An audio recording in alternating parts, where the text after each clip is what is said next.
చెప్పినట్టే చేయాలి. మీ హస్బెండ్ నిన్ను పట్టించుకోడేమో, నేను 1000 టైమ్స్ ఎక్కువ పట్టించుకుంటాను నేను నిన్ను.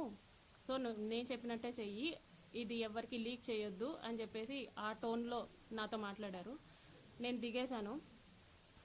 For the first time on July 9th నేను కలవడం జరిగింది. దాని తర్వాత ఒక 2 days గ్యాప్ ఇచ్చి మళ్ళీ స్టార్ట్ చేశారు, కలుద్దాం, మీట్ అవుదాం అని చెప్పేసి ఈ type of messages, video calls ఆయన కంటిన్యూస్లీ వీడియో కాల్స్ నాతో చేసేవాళ్ళు. ఆయన ఏం చేసినా సరే నేను అతనితోనే ఉండాలి అనుకునేవాళ్ళు అనమాట.